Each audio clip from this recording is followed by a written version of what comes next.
എല്ലാവർക്കും നമസ്കാരം. ഞാൻ ഇന്ന് പറയാൻ പോകുന്നത് ക്രിയാറ്റിനെ കുറിച്ചാണ്.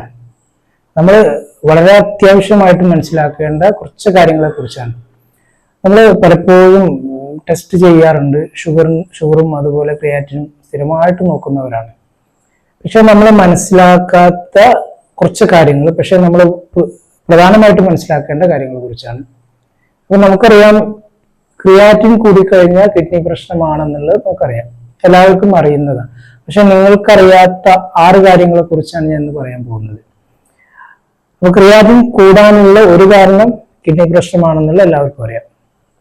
രണ്ടാമത്തെ കാരണം, നിങ്ങളുടെ ബോഡിയിൽ മസിൽ ബ്രേക്ക് ഡൗൺ കൂടുമ്പോൾ നമ്മുടെ ബോഡിയിൽ ക്രിയാറ്റിൻ ലെവൽ കൂടും. അപ്പൊ നിങ്ങൾ നല്ല അമിതമായിട്ട് നല്ല മസിൽസ് ഉള്ള ബോഡി ബിൽഡേഴ്സിനൊക്കെ നോക്കിക്കഴിഞ്ഞാൽ അവർക്ക് ക്രിയാറ്റിൻ്റെ ആവറേജ് കൂടുതലായിരിക്കും. നമ്മൾ സാധാരണ പുരുഷന്മാർക്ക് 1.4 സ്ത്രീകൾക്ക് 1.2 ആണ്. പക്ഷെ നന്നായിട്ട് മസിൽ ഉള്ളവർക്ക് ക്രിയാറ്റിൻ കൂടുതലായിരിക്കും. അതുപോലെ മറ്റൊരു കാരണമാണ്, നമുക്ക് ബാക്ടീരിയൽ ഇൻഫെക്ഷൻ ഉണ്ടായിക്കഴിഞ്ഞാൽ ബോഡിയിൽ ബാക്ടീരിയൽ ഇൻഫെക്ഷൻ എത്രത്തോളം കൂടുന്നു അത്രത്തോളം നമ്മുടെ ബോഡിയിൽ ക്രിയാറ്റിൻ കൂടും. ഓക്കെ, അപ്പൊ നമ്മൾ 3 കാരണങ്ങൾ മനസ്സിലാക്കി. ഇനി 4ാമത്തെ കാരണമാണ്, നമ്മുടെ ബോഡിയിൽ നമ്മൾ അമിതമായിട്ട് ഇൻസുലിൻ ഇൻടേക്ക് എടുത്തു കഴിഞ്ഞാൽ, അല്ലെങ്കിൽ നമ്മുടെ ശരീരത്തിൽ ഇൻസുലിൻ അമിതമായിട്ട് പ്രൊഡ്യൂസ് ചെയ്ത് കഴിഞ്ഞാൽ നമുക്ക് ക്രിയാറ്റിൻ കൂടും. ഓക്കെ, അടുത്ത കാരണമാണ്, നമ്മുടെ ബോഡിയിൽ ഉള്ള ഒരു അവയവമാണ് യൂറിനറി ബ്ലാഡർ, അതായത് മൂത്രാശയം. ഈ മൂത്രാശയത്തിന് എന്തെങ്കിലും പ്രശ്നം പറ്റിക്കഴിഞ്ഞാൽ നമുക്ക് ശരിയായ രീതിയിൽ മൂത്രം പോകാതെ വരും, യൂറിൻ ശരിയായിട്ട് പാസ് ചെയ്യാത്തൊരു കണ്ടീഷൻ വരും.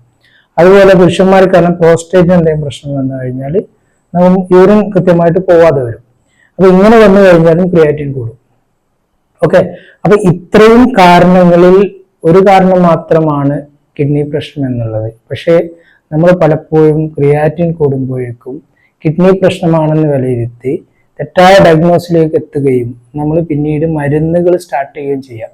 അപ്പോൾ ഇനി ഞാൻ പറയാത്തൊരു കാരണമാണ്, നമ്മുടെ ബോഡിയിൽ നമ്മൾ സ്ഥിരമായിട്ട് സ്റ്റിറോയിഡ്സ് അമിതമായിട്ട് എടുത്തു കഴിഞ്ഞാൽ നമുക്ക് ക്രിയാറ്റിൻ കൂടും. അതുപോലെ ആസ്പിരിൻ പോലുള്ള മരുന്നുകൾ നിങ്ങളുടെ ബോഡിയിൽ അമിതമായിട്ട് ചെല്ലുന്ന സമയത്ത് ക്രിയാറ്റിൻ കൂടാറുണ്ട്.